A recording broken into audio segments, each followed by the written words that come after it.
Good afternoon, everybody. Then it's now 4:30 and we're ready to start this Food: A Fact of Life webinar. And we're delighted to have Dr. Simon Steenson with us this afternoon, who is a nutrition scientist at the British Nutrition Foundation. And so he is a colleague with me, and he's going to be giving us a great presentation this afternoon about knowing your labels, particularly nutrition and health claims. A couple of things before we start. Just want to think about some housekeeping. So the webinar is being recorded and will be available on the Food: A Fact of Life website. And if you have any questions, if you can type them in the chat box, and then they'll be answered at the end. And please make sure that your chat box is set to panelists and attendees. And that then means that we can all see your comments and your questions. And then at the end of the webinar, you should hopefully be automatically redirected to a short online evaluation. That will take you about a minute. And then once you've completed that, you'll be given a link to a downloadable certificate. And then if you download that, add your name, and then you can print it off for your records. Okay, so now I'm going to hand over to Simon. So hopefully Simon will be able to take control of the screen now and talk to you about knowing your labels, nutrition and health claims. Hey, good afternoon, everybody. Thank you, Francis, and thank you everyone very much for joining us, especially during what's obviously a very difficult and challenging time for everybody, very busy. So yeah, we really appreciate you joining us today. I'm going to go to our first slide. Yes, so just very briefly about what we're going to talk about today. So a little bit of background information on food labels in general and what information they provide, what is mandatory, what is voluntary, what nutrition and health claims are, and how they are regulated and approved, a little bit about that, and also what some of the issues might be for consumers in terms of how health claims are presented on food labels. And then I'll finish off with talking about a research project that BNF is involved with that's aiming to improve the way in which health claims are communicated to consumers, before passing you back to Francis at the end, who's going to highlight some Food: A Fact of Life resources and upcoming events. And as I think we already had mentioned it in the chat, we'll have a Q&A session at the end, so please add your questions as we go along, and these will be answered at the end. Okay, so well, why do we need food labels? So they of course can provide us with useful information about what food and drink products contain, such as the ingredients list, information on the nutrition content, as well as importantly any allergens. And food labeling is required by law to be clear and easy to read and to not deliberately mislead the consumer. And most pre-packed foods that are sold in the UK must provide some nutrition information on the label by law. So if we look at what is mandatory, so you can see here in the center of the slide these 7 nutrients: energy, fat, saturated fat, carbohydrate, sugar and salt. So these must be provided for pre-packed products on the label, either per 100 grams or per 100 millilitres. And just a note that salt rather than sodium is what must be provided under the most recent EU regulations that apply for nutrition labelling.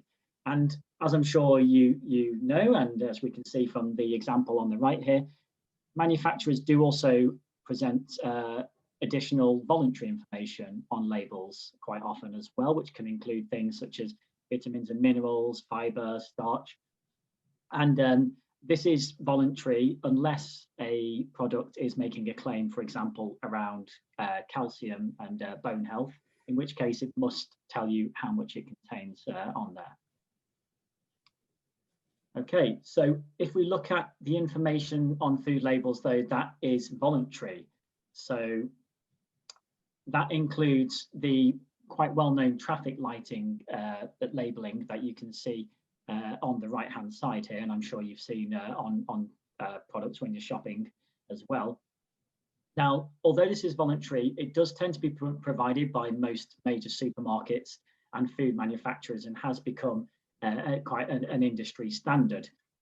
And the idea, of course, is that consumers would preferentially choose products that have more green and amber symbols and fewer reds, and that by doing this, it can help consumers to focus on, for example, portion sizes they consume, or for people who may be interested in a particular nutrient, such as salt, if they've been advised to watch their blood pressure by their doctor, for example, and also more generally to help consumers to compare products quickly at a glance to be able to make healthier food choices. And it's a little bit difficult to read maybe, but you can see for reference in the bottom right there what the different cutoffs are for the red, amber and green symbols for the different nutrients. Okay, so another important area of labeling, of course, is allergens. So there are 14 different common allergens which must be emphasized clearly in the ingredients list of pre-packed foods. And there are a number of ways to do this. It could be in bold, it could be underlined or highlighted.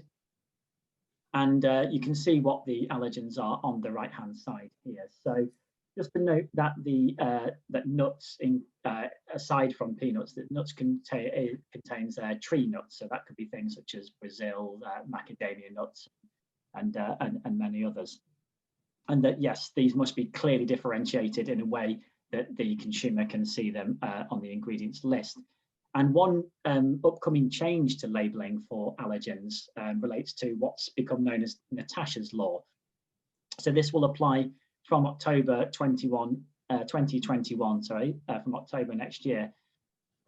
And this will require that foods that are pre-packed for direct sale, so this includes, for example, sandwiches sold at cafes, as well as foods pre-packed and sold within schools, hospitals as well, that they will have to present information on allergies, and it will need to be emphasized in the same way on the ingredients list. Okay, so what are nutrition and health claims, and how are they similar or different? So nutrition claims relate to what a food or drink product either contains or what it does not contain, or what it contains in a higher or lower amount. So you can see some examples in the photo here, for example, rich in protein, rich in vitamin B12, and also a few others in the bottom left corner there. And you can see in brackets that there are certain conditions that a product must meet in order to be able to make a particular claim around a particular nutrient claim. For example, low fat, it must be less than 3 grams per 100 grams. And related but slightly different is health claims, which refer to the relationship, that there is a relationship between a product and health. So you can see again examples in the photo, as well as some underneath there. So vitamin B12 contributes to the reduction of tiredness and fatigue. And I'm sure you have probably seen these on products as well, maybe in adverts. Now, these are both regulated under the same EU regulation, which we'll look at now. So this came into effect in July of 2007. And that means that if you see a nutritional health claim on a product, it should have been authorized and it should be listed on the European Register of Claims. Now, the overall aim of the regulation was to make sure that claims made on food products are not misleading for the consumer, and that they are based on sound scientific evidence, but also to encourage food companies to innovate and develop healthier products. And so how are health claims approved? So you may have heard of them, but the European Food Safety Authority, or EFSA, has a group of specialists, the Dietetic Products, Nutrition and Allergies, or NDA panel, that reviews and approves the evidence for particular nutrients or foods or food components in relation to their potential health effects. So EFSA will review a dossier of evidence that is normally submitted to them, and then offer an opinion excuse me, which passes to the European Commission, who will ultimately then decide whether to accept the decision of EFSA and either approve or reject a claim, but also, importantly, to propose what the wording for this claim should be. So you can find on the link there the list of permitted claims that can be used within the within Europe. And of course, the obvious question is what will be happening from next year with Brexit. So following the end of the Brexit transition period from the start of next year, the UK Nutrition and Health Claims Committee, which has been set up, will effectively take over the role of EFSA in reviewing and the evidence and approving any new claims for use in Great Britain, so in England, Scotland and Wales. So this is all well and good, and it's great that we have nutrition and health claims that are tightly regulated and that we can trust on products. But what do consumers actually think of these? So I have the results here from a couple of surveys. The first one on the left is a bit more recent, from last year, which shows that a lot of people, over 3/4, agreed that the what they see on food labels is just marketing and is not based on solid scientific evidence. And on the right, we see a similar survey which found that over half of people agreed that they did not believe most of the health claims that were made by food companies. And so, well, why is this the case? Well, one thing might be the way in which claims are worded. So EFSA provides an official approved wording for health claims when they are authorized to be used. And this is aimed at the average consumer and is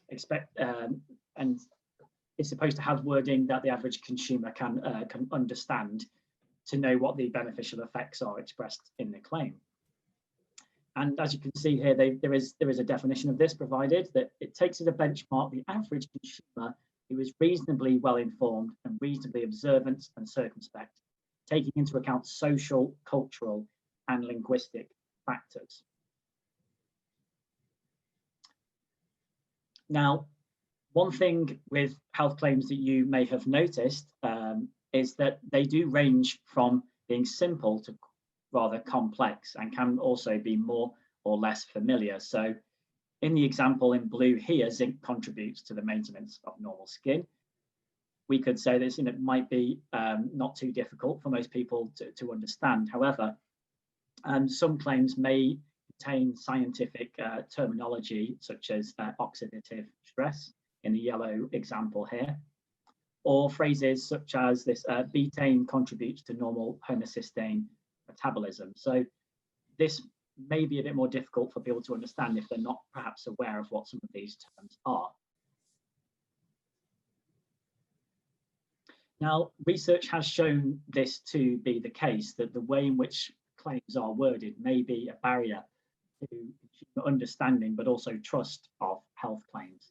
So as I already mentioned, scientific terms like oxidative stress might be quite difficult to understand. And also there's some indication that consumers might dislike the use of words such as normal. But it also, the way in which health claims are worded specifically might be an issue. So two terms, lexical density and nominalization, apply here. So these are linguistic concepts, but basically if we look at the example at the bottom, what this really means is how easy or difficult it is to unpack and understand what the words in a sentence. So in example A, you can see that there are 6 content words that carry information in the sentence. So selenium contributes to the protection of cells from oxidative stress. However, in the second sentence, it is shorter and it only contains 4 of these content words. And also it doesn't contain what's called nominalization. So that is when a verb is converted into a noun. So in the first example, contributes to the protection of, whereas in the second sentence, we have contributes to. And so when we put all of these factors, scientific terms, and the way that the claims are worded together, these do seem to make it either easier or more difficult for consumers to unpack the meaning of a claim. Now, there is some scope for companies to reword or to change health claims slightly. There is some flexibility, but it is important that when they do this, the original meaning is retained, that the modified version does not mislead, for example, by exaggerating the claim. And one potential issue with this is that nutrition and health claims, the regulation is enforced differently across different EU member states. And also when claims are translated from the approved English wording into, for example, French, German, Polish, that this may then also slightly change the wording. And this has been identified as one of the biggest challenges facing companies when they want to communicate health benefits on a food label, whilst also still complying with the regulation. Now, the Department of Health and Social Care has published a document with guidance for companies. So this was a few years ago now, and this included some general principles agreed by representatives from 17 different EU member states. And you can see a few examples here of some of the guidance that was given. So, for example, a claim should not be made stronger than the one that is authorised. That the word normal should not be replaced or removed. Now, as I mentioned before, this tends to be disliked by consumers, but normal can be quite an important word from a scientific perspective, because this suggests that something is maintained rather than being enhanced, increased, optimized, or any of these kind of words.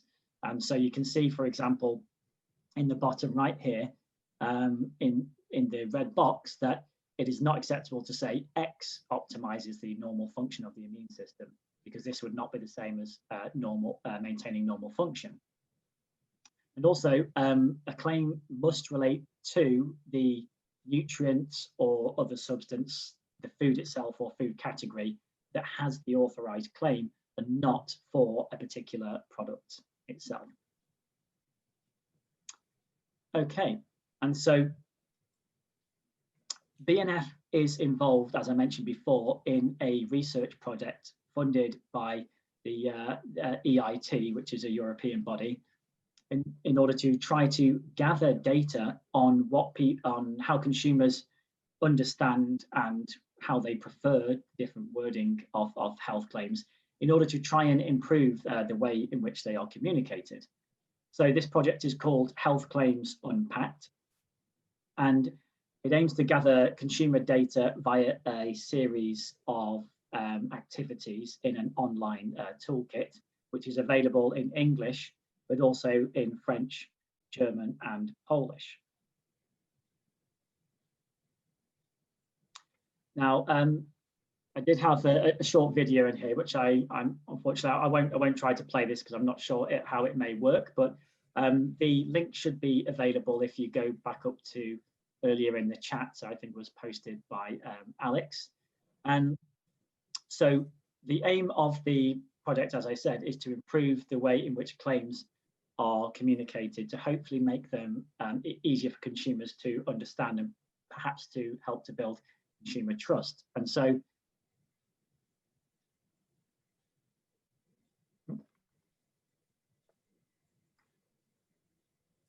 oh, excuse me, I went one slide too far. And so within this toolkit, which takes about 15 minutes to complete and does require an initial sign up, there are 5 different activities that you can see here. So what's good for what helps to build some background knowledge on what different nutrients, for example, are good for. And some information around what a health claim is versus a nutrient claim, as we discussed here. Comparing the wording of different claims to give information on whether or not you think they are similar or different. And then also how having a health claim on something can influence whether you would buy it or not. And lastly, the chance to design a health claim and to decide whether this would go on the pack. I'll just stress here that unfortunately this is targeted at adults and not at children. So unfortunately this would not be suitable for using in the classroom, for example, as a resource. But I think this would be a very good opportunity if for anyone who is interested, and you can see the link at the bottom there, perhaps to expand or refresh your knowledge of health claims at the same time as helping to contribute to some very valuable research. And the results are being used to build a business hub, which will then provide these consumer insights for manufacturers and regulators so that they can hopefully improve the way in which their claims are worded. And so just very quickly before I wrap up, I just wanted to highlight a free resource that BNF has on nutrition and health claims. You can find that in the resources section of our website, which you see in the link here. And this is a PDF which gives some of the background information, including a lot of what we talked about today. And I think this could potentially be a useful resource for those who may want to use this in the classroom or for other educational purposes. So I'll just try to summarize quickly that yes, we know that food labels provide important information around not only nutrition, but of course allergens, as well as food nutrition and health claims, information on what the health effects of a product might be. Some information is mandatory, but other information is offered voluntary in a voluntary way by manufacturers. Nutrition and health claims are subject to regulation and can be trusted. And if you see this on a food product, it should be listed in the official register and should have been approved.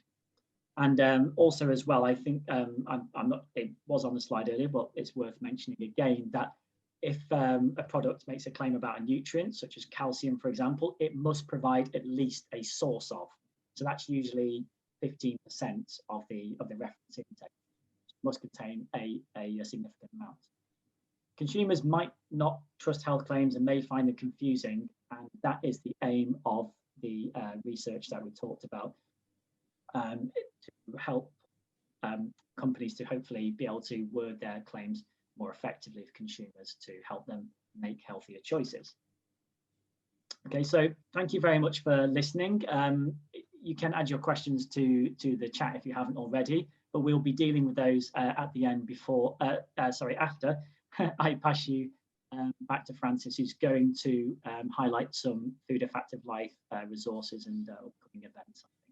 Thank you for listening. Great, thank you very much, Simon. That was really interesting. So as you say, we've got a few questions and we'll come back to those at the end. So what I'm going to do is just have a look at just a few of the Food Effective Life resources that we have around food labelling and also nutrition and health claims.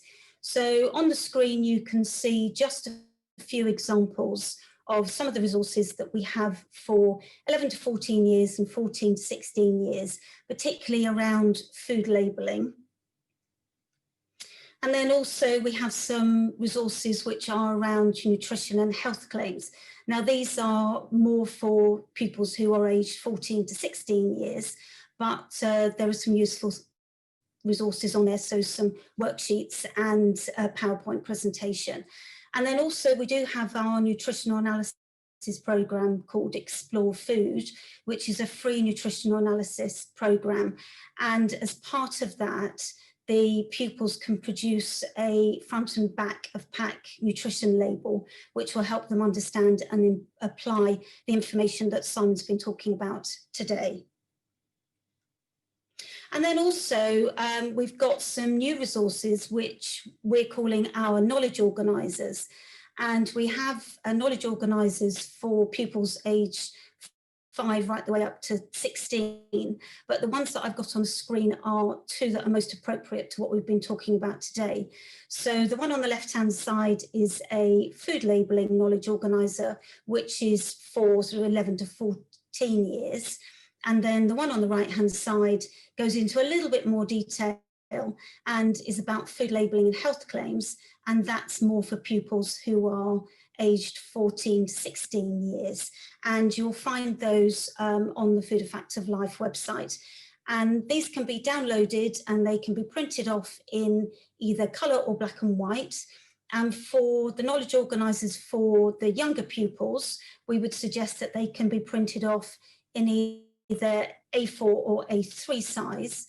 But if you're wanting to print them off for the older pupils, we would recommend that they were printed off on A3 just because of the level of content and just so that pupils can actually read them properly.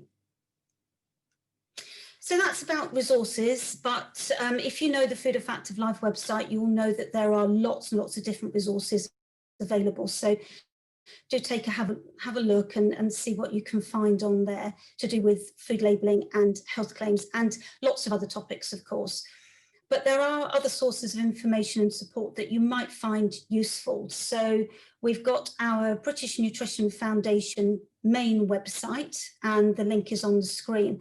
And what I will be doing is uploading this PowerPoint presentation and a recording of the presentation and Simon's presentation to the website, so you'll be able to access these links quite easily. So we've got the Know Your Labels Nutrition and Health Claims resource that Simon mentioned, which I think will be a really good one to use in the classroom.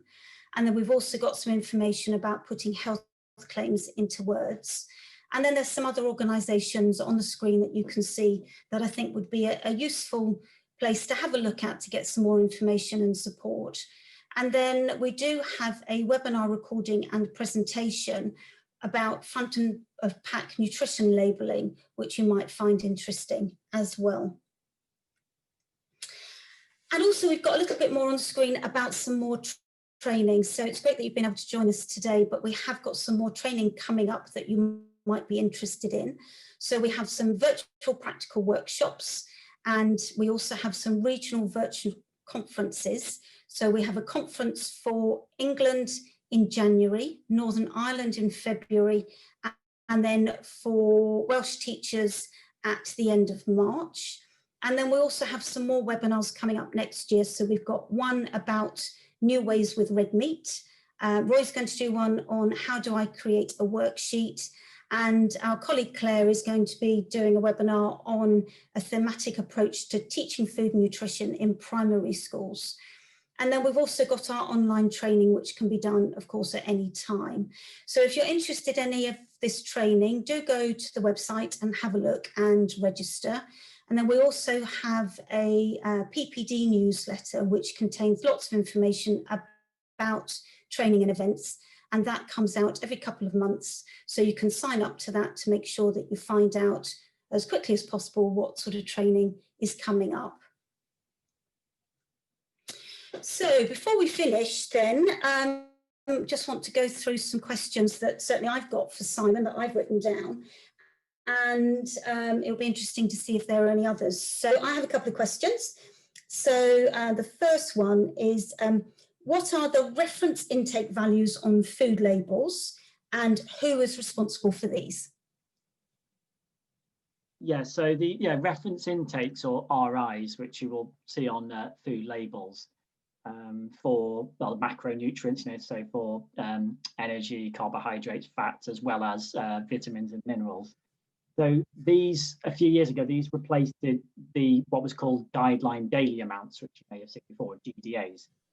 So the idea of this was to make what's shown more simple. So there are no separate values with the RIs for men, women and children. There's just one value. It's actually based on the requirements of an average female, so around about 2,000 calories a day. And it's important to stress that, well, this is not intended as a guide for, it's intended, sorry, as a guide and not as advice for individuals. And so it is ideally so people can try to have an idea of how the foods that they are eating when they look at the label fit into sort of an overall healthy and balanced diet. Okay, that's great. Thank you very much. So the next question, what can consumers do if they see a health claim that they think is not authorised on a food? Yes, well, one option that we have here in the UK, as I mentioned, it does vary in terms of the regulation and how it is enforced across different EU countries. But I'm not sure how the situation will change, to be honest, from next year on, but at the moment, if people do see a claim that they are not satisfied with, not just on a label, but one that could be in an advert on TV, for example, or in a magazine, they can report this to the ASAs, the Advertising Standards Authority. And they are typically responsible, although they are an industry body that's sort of self-regulating, but they are they do have a register of complaints that people have made, and they do investigate these and then offer a decision. And if you look on the ASA website, you can find some examples of these. Great, thank you. That's useful to know. We've got a question in the chat box. So, do health claims help consumers in their shopping? Is there any research about this? Yeah, well, that's the most important question, I suppose, really. But well, as I mentioned, there is some evidence that, well, if we could look across Europe, for example, some studies that have been done show that people might either trust or distrust health claims differently across different countries. That there might be some differences in what people understand when they look at claims, and that they may have more or less effect across different countries as well. So, for example, the one or two studies have shown that in the UK, health claims, people tend to like these, and they tend to use them to guide their choices more than they do in some other countries in the EU. I believe Italy has less uptake, for example, and less positive views in one or two studies that have been done for products when they have a health claim on them. So I suppose, yeah, the short answer is that yes, consumers do use them, but to be honest, it really would be good for us to have more studies and more information to really know how effective claims are. Okay, that leads in nicely to the final question I have. So you were talking earlier on about the research project that BNF is involved in. So it would be interesting to know what the results are so far from the Health Claims Unpacked project. Yes, well, the data gathering for this, it is ongoing, but it has thrown up some interesting preliminary results. So one thing that I mentioned in the presentation was around the use of the word normal, and data from the toolkit so far has also shown that people don't really tend to like the word normal. Perhaps it's not very, it's not very exciting. However, like I mentioned, it has to stay in there for claims in the guidance that's been given, because it is quite important when we look at what the scientific relationship is. People tend to prefer other ways, things such as improve or healthier, things that perhaps sound a bit more positive.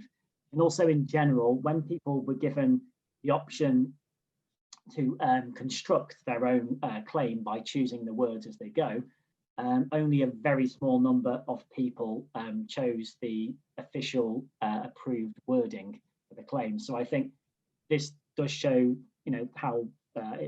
how important this project is to try and gauge more what kind of changes to the wording people might prefer without altering their understanding of the claims. Great, thank you. So it'll be really interesting to see over the next few months when the results are gathered for the project and actually see what the outcome is from that.